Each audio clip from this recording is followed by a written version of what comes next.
ഗാസയിൽ വംശഹത്യ പുനരാരംഭിച്ച ഇസ്രായേൽ വെടിനിർത്തൽ അവസാനിപ്പിച്ച് ഗാസയിലുടനീളം ബോംബിട്ടു. മണിക്കൂറുകൾക്കുള്ളിൽ കുട്ടികളടക്കം 200-ലധികം പേർ കൊല്ലപ്പെട്ടുവെന്നാണ് റിപ്പോർട്ട്.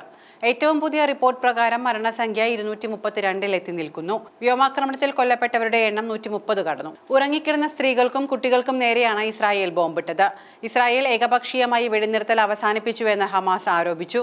ജനുവരി 19-ന് വെടിനിർത്തൽ കരാർ നിലവിൽ വന്നതിന് ശേഷമുള്ള ഏറ്റവും വലിയ ആക്രമണമാണ് റമദാൻ മാസത്തിൽ ഇസ്രായേൽ നടത്തിയത്.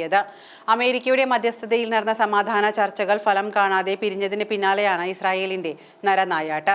വടക്കൻ ഗാസ, ഗാസ സിറ്റി, മധ്യ തെക്കൻ ഗാസ മുനമ്പിലെ Deir al Balah, Khan Younis, Rafah എന്നിവയുൾപ്പെടെ നിരവധി സ്ഥലങ്ങളിലാണ് ആക്രമണമുണ്ടായത്.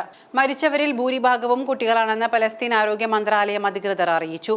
ഉറങ്ങിക്കിടങ്ങുന്ന സമയത്താണ് ഇസ്രായേലിന്റെ ബോംബുകൾ വന്ന് പതിക്കുന്നത്. ചൊവ്വാഴ്ച പ്രാദേശിക സമയം പുലർച്ചെ 2 മണിയോടെയാണ് വ്യോമാക്രമണം ആരംഭിച്ചത്. ഗാസ മുനമ്പിലെ നിരവധി ഹമാസ് ലക്ഷ്യങ്ങൾ ആക്രമിക്കാൻ തുടങ്ങിയതായി ഇസ്രായേൽ പ്രതിരോധ സേനയും ഷിൻബെറ്റ് ആഭ്യന്തര സുരക്ഷാ ഏജൻസിയും സംയുക്ത പ്രസ്താവനയിൽ പറഞ്ഞു. വ്യോമാക്രമണത്തെക്കുറിച്ച് ഇസ്രായേൽ ട്രംപ് ഭരണകൂടത്തെ മുൻകൂട്ടി അറിയിച്ചിരുന്നുവെന്നും ലക്ഷ്യങ്ങളെക്കുറിച്ച് വിശദീകരിച്ചുവെന്നും 2 ഇസ്രായേലി ഉദ്യോഗസ്ഥർ പറയുന്നു.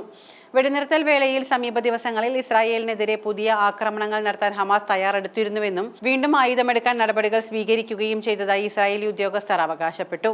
ഡസൻ കണക്കിന് ആക്രമണങ്ങൾ നടത്തിയതായി സ്ഥിരീകരിച്ച ഇസ്രായേൽ സൈന്യം ആവശ്യമുള്ളിടത്തോളം കാലം ആക്രമണം തുടരുമെന്നും വ്യോമാക്രമണത്തിനപ്പുറം നീക്കം വ്യാപിപ്പിക്കുമെന്നും വ്യക്തമാക്കി. കരയാക്രമണ സാധ്യതകളിലേക്കാണ് ഇസ്രായേലിന്റെ പ്രസ്താവനയെ നിരീക്ഷിക്കപ്പെടുന്നത്. വെടിനിർത്തൽ കരാർ ലംഘിച്ചതിനും അട്ടിമറിച്ചതിനും പൂർണ്ണോത്തരവാദി നെതന്യാഹുവാണെന്ന് ഹമാസ് പറഞ്ഞു. അതേസമയം രക്തം പുരണ്ട വെളുത്ത പ്ലാസ്റ്റിക് ഷീറ്റുകളിൽ മൃതദേഹങ്ങൾ കൂട്ടിയിട്ടതിന്റെ ദൃശ്യങ്ങൾ പുറത്തു വന്നിട്ടുണ്ട്. നിരവധി പേർ ഇപ്പോഴും അവശിഷ്ടങ്ങൾക്കിടയിൽ കുടുങ്ങിക്കിടക്കുകയാണെന്നും അവരെ വീണ്ടെടുക്കാനുള്ള ശ്രമങ്ങൾ പുരോഗമിക്കുകയാണെന്നും ആരോഗ്യ ഉദ്യോഗസ്ഥർ പറഞ്ഞു.